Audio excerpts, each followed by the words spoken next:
दोस्तों हमारे एक सब्सक्राइबर है मिस्टर सिद्धार्थ, उन्होंने पूछा है क्लिक विद आस्क मनीष में, sir do we really need full frame sensor camera या फिर जो है एपीएससी कैमरा हमारे लिए, एपीएससी सेंसर हमारे लिए इनफ है, और अगर इनफ है तो मेजरली डिफरेंस क्या होता है एक फुल फ्रेम सेंसर में और एक एपीएससी सेंसर में, क्या क्वालिटी में डिफरेंस आता है क्या, या क्या जो है फ़र्क है। क्योंकि बहुत सारे प्रोफेशनल्स जो हैं वो मैं देखता हूँ फुल फ्रेम यूज़ करते हैं और बहुत सारे जो दूसरे कई और प्रोफेशनल्स हैं वो कई लोग एपीएससी भी यूज़ करते हैं। तो बेसिकली डिफरेंस क्या है, थोड़ा सा इस पर हमें जो है एक वीडियो बना के बताइए, ताकि हमारी जो है डिसीजन लेने की जो हमारी क्षमता है वो थोड़ी सी और बढ़े और हम सही जगह पे अपना पैसा इन्वेस्ट कर सकें। तो सिद्धार्थ, ये वीडियो मैंने बिल्कुल आपके कहने पर बना रहा हूँ ये वाला, और आप मेरे हाथ में देख रहे हैं कि दो कैमरा है, एक है सोनी A7R4 और एक है मेरे पास Fujifilm X-S20। जैसे कि आप जानते हैं सोनी A7R4 जो है वो एक फुल फ्रेम सेंसर कैमरा है और Fujifilm X-S20 है वो एक एपीएससी सेंसर है। तो आज इस वीडियो के अंदर आपको जानने को मिलेगा कि इसके अंदर बेसिकली फुल फ्रेम सेंसर और एपीएससी सेंसर में फ़र्क क्या है in terms of image quality, sensor size वगैरह वगैरह। और उसके बाद जो है मैं आपको पूरा कंक्लूजन दूंगा अपना कि किस तरह से दोनों कैमरा के अंदर आपको क्या क्या एडवांटेजेस मिल रहे हैं और क्या क्या डिसएडवांटेजेस हैं, जिससे आपको जो है अपना सही कैमरा चुनने में काफ़ी हेल्प मिलेगी। तो इस वीडियो को आप एंड तक ज़रूर देखिए। अगर अभी तक आपने मेरा चैनल सब्सक्राइब नहीं किया दोस्तों, मेरा चैनल को जल्दी से सब्सक्राइब कर दो, क्योंकि जब आप चैनल सब्सक्राइब करते हो तो दिल को लगता है बहुत ही अच्छा हो। तो सबसे पहले मैं बात करूँगा पॉइंट नंबर 1, वो है दोस्तों सेंसर साइज़। तो स्टार्ट करते हैं हम थोड़े कैमरा बेसिक से। अब देखिए जो कैमरा के अंदर सेंसर्स हैं 2-3 प्रकार के होते हैं, तो लेकिन आज मैं बात कर रहा हूँ APSC versus full frame sensor. तो जो फुल फ्रेम सेंसर होता है उसका साइज जो है वो थोड़ा बड़ा होता है as compare to APSC sensor. अब साइज बड़ा होने से मतलब क्या है, जो जैसे कि सोनी A7R4 आप मेरे हाथ में देख रहे हो, इसका जो सेंसर का साइज है वो होता है करीब 36x24 mm का। अब ये जो फिगर है मैं आपको इसलिए बता रहा हूँ कि जब पहले हम फिल्म वाले कैमरास पे शूट करते थे तो वो जो नेगेटिव आता था उसका साइज़ होता था 36x24 mm का। सेम उस नेगेटिव साइज़ का ही जो है ये सेंसर इन कैमरास के अंदर डेवलप किया गया। जब डिजिटल फोटोग्राफी आ गई तो उसको हम बेसिकली साधारण भाषा में कहते हैं हम एक फुल फ्रेम सेंसर बॉडी। तो यानी कि साइज़ यहाँ पे आपको काफ़ी बड़ा मिल जाता है। दूसरी तरफ दोस्तों ये जैसे आप देख रहे हो Fujifilm X-S20, इसमें जो सेंसर का साइज़ है वो कुछ है 22 mm by 15 mm का, यानी कि फुल फ्रेम से थोड़ा सा अगर हम उसको कट कर दें तो छोटा साइज़ का हो जाता है। तो आपको एक बेसिक समझना ज़रूरी है कि अगर एपीएससी सेंसर की बात हो रही है तो सेंसर का साइज़ थोड़ा छोटा है, और फुल फ्रेम सेंसर की बात हो रही है तो वहाँ पर सेंसर का साइज़ जो है वो थोड़ा सा लार्ज है। Point number 2, image quality. अब बहुत सारे लोगों को कन्फ्यूजन होता है क्या एपीएससी सेंसर में इमेज क्वालिटी में ख़राब मिलती है या फुल फ्रेम में ज़्यादा बेटर मिलती है। तो दोस्तों ऐसा कुछ नहीं है, टेक्निकल चीज़ समझने की ज़रूरत करते हैं। क्योंकि सेंसर का साइज़ फुल फ्रेम में थोड़ा सा बड़ा होता है तो ये जो सेंसर है थोड़ी लाइट जो है वो ज़्यादा कैप्चर करता है और जो नॉइज़ है वो कम प्रोड्यूस करता है, स्पेशली लो लाइट कंडीशन में। तो ये एक थोड़ा सा एडवांटेज होता है फुल फ्रेम के अंदर। इसका ये मतलब नहीं है कि इसके अंदर आपको इमेज क्वालिटी यानी कि एपीएससी सेंसर वाले कैमरा में आपको इमेज क्वालिटी ख़राब मिलेगी।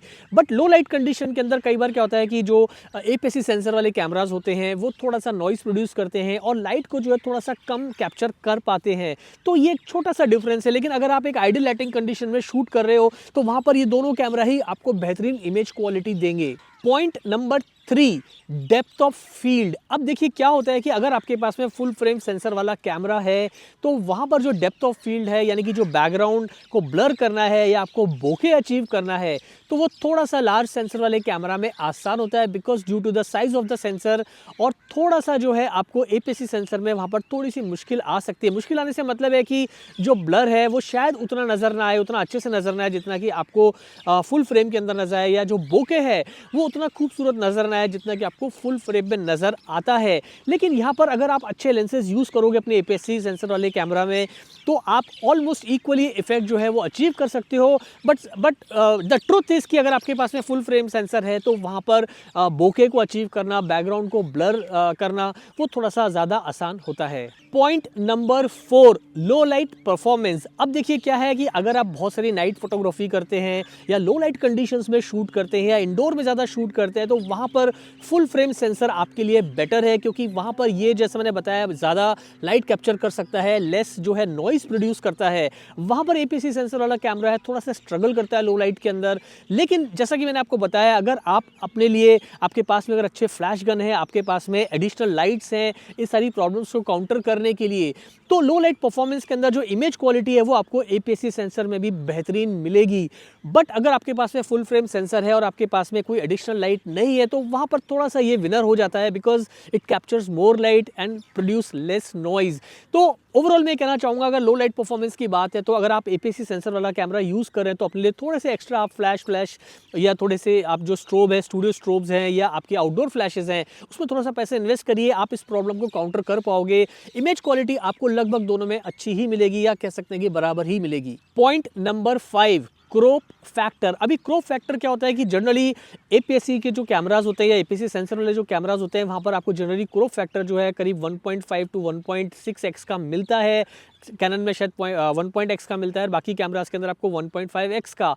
अब ये एक तरह का टेलीफोटो लेंसेज अगर आप यूज़ करें तो वहाँ पे एक एडवांटेज भी है, और अगर आप वाइड एंगल जूम यूज़ करें तो वहाँ पे एक छोटा सा डिसएडवांटेज भी है। तो इसको मैं थोड़ा सा सरल भाषा में समझाने की कोशिश करता हूँ। मान लीजिए अगर मैं APS-C सेंसर पे अगर 50 mm का लेंस मैंने लगाया है तो अगर आप उसको 1.5x से मल्टीप्लाई करेंगे 1.6 से तो लगभग जो है 85 mm की फोकल लेंथ देगा, यानी कि 50 mm का लेंस जो है यहाँ पर आपको 85 mm की फोकल लेंथ दे रहा है। तो ये एक तरह का एडवांटेज भी है टेलीफोटो में कि आपको डेप्थ ऑफ फील्ड अच्छी मिलेगी, आप बैकग्राउंड को अच्छे से ब्लर कर पाएंगे और आपको जो फोकल लेंथ है वो आपको बेहतरीन मिल रही है। But at the same time अगर आप वाइड एंगल जूम यूज़ कर रहे हैं, मान लीजिए 17 to 28 का लेंस यूज़ करें तो आप मल्टीप्लाई करेंगे तो वो 17 mm जो है लगभग 28 या 30 mm के आसपास आपको बैठती है, तो वहाँ थोड़ा सा क्वालिटी का लॉस होता है। तो दोनों सिनेरियो हैं। सो ओवरऑल कहने का मतलब ये है कि जो क्रॉप सेंसर वाले कैमरा हैं वहाँ पर थोड़ा सा जो है आपके को जो फोकल लेंथ है वो वेरी करने लगती है, बट एक तरह का एडवांटेज भी है और डिसएडवांटेज भी है। जबकि फुल फ्रेम के अंदर जो है अगर आप 50 mm का लेंस यूज़ कर रहे हैं तो वो 50 mm की ही फोकल लेंथ देगा। Point number 6, portability and cost. अब देखिए पोर्टेबिलिटी एंड कॉस्ट से मेरा क्या मतलब है। APS-C सेंसर वाले जो कैमराज हैं वो थोड़े से साइज़ में छोटे होते हैं, वेट में थोड़े से लाइट होते हैं। सो अगर आप ट्रैवलिंग कर रहे हैं, ट्रैवल फोटोग्राफी करते हैं, स्ट्रीट फोटोग्राफी करते हैं तो इसको कैरी करना बहुत ही आसान होता है। बात करें अगर इसकी कॉस्ट की तो इसकी जो कॉस्ट है वो भी फुल फ्रेम कैमरा से कहीं ज़्यादा कम होती है, और जो डिफरेंस होता है उसमें आप अच्छे लेंसेज भी अपने APS-C सेंसर वाले कैमरा के लिए ले सकते हैं। वहीं पर अगर हम बात करें एक फुल फ्रेम सेंसर वाले कैमरा की तो यहाँ पर जो इसकी टोटल जो इसका अगर आप फिजिकल डिज़ाइन देखोगे तो थोड़ा सा बल्की होता है, थोड़ा सा वेट में भारी भी होगा, and it's not very easy to carry. यहाँ पर आपको जो लेंसेज हैं थोड़े से हैवी होते हैं इसके, तो ओवरऑल जो आपका इकोसिस्टम है वो थोड़ा सा यहाँ पर थोड़ा सा डिफिकल्ट होता है फुल फ्रेम कैमरा में as compare to APS-C sensor वाले कैमराज में। तो ये एक छोटा सा मेजर डिफरेंस है, तो ये आपको पता होना चाहिए। Point number 7, lens compatibility. अब देखिए लेंस कॉम्पेटिबिलिटी से क्या मतलब है, जो APS-C सेंसर वाले कैमराज होते हैं वहाँ पर लेंसेज जो हैं वो आपको थोड़े से लेस एक्सपेंसिव होते हैं, यानी कि इतने महंगे नहीं होते हैं, और आपको इमेज क्वालिटी है वो बहुत ही बेहतरीन मिलती है, कम पैसे में आपको बेहतरीन इमेज क्वालिटी मिलती है। एट द सेम टाइम अगर आप फुल फ्रेम सेंसर्स के लेंसेज की बात करें तो इसके साथ जो कॉम्पेटेबल लेंसेज हैं फुल फ्रेम वाले वो काफ़ी एक्सपेंसिव होते हैं because of their optical design, because of their performance. तो ओवरऑल अगर हम देखेंगे तो APS-C सेंसर वाले कैमरा खरीदने में थोड़ी सी समझदारी है, क्योंकि आपको ना केवल अच्छे कैमराज मिल जाते हैं बल्कि आपको लेंसेज का कलेक्शन भी जो है APS-C सेंसर में काफ़ी ज़्यादा मिलेगा।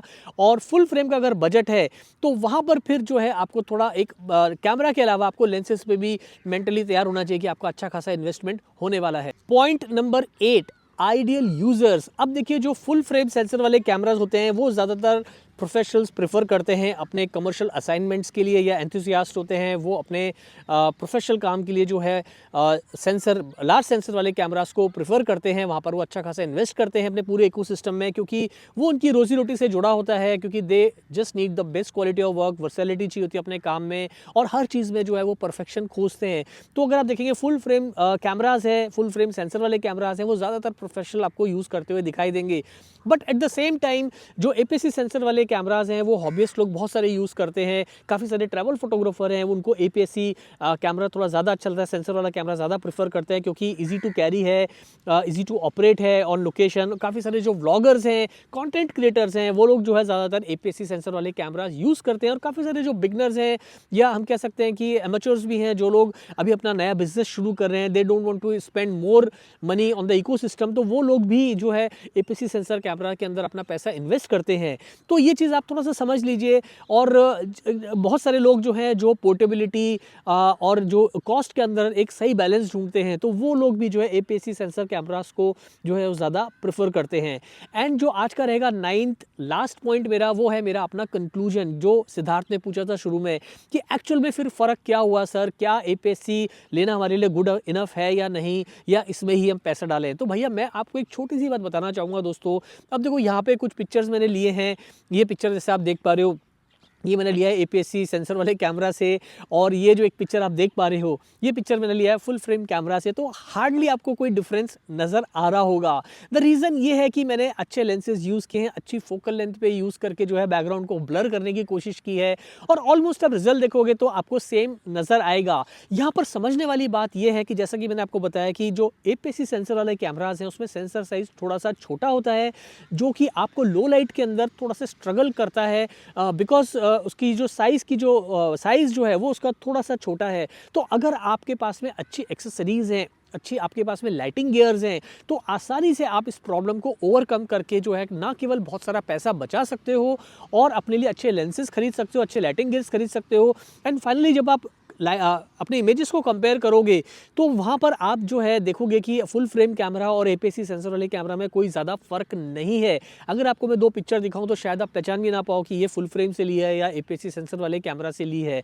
तो यहाँ पर आपको 2 चीज़ें समझने वाली हैं। अगर आपका काम बहुत प्रोफेशनल लेवल का है, आप इमेजेस को काफ़ी क्रॉप करते हो, आपका कमर्शियल वर्क है जहाँ पर आप अच्छा खासा पैसा अपने क्लाइंट से चार्ज कर रहे हो, एडवर्टाइजिंग वाले शूट्स कर रहे हो, हाई एंड वेडिंग्स कर रहे हो, हाई एंड पोर्ट्रेट फोटोग्राफी कर रहे हो, काफ़ी सारा ई-कॉमर्स का काम है जहाँ पर आपको बहुत कुछ जो है आपका कमर्शियली इन्वॉल्वमेंट, पैसे का बहुत इन्वॉल्वमेंट है, जहाँ पर आपको चाहिए बेस्ट, तो वहाँ पर फिर आप इन्वेस्ट करिए एक फुल फ्रेम सेंसर वाले कैमरा में।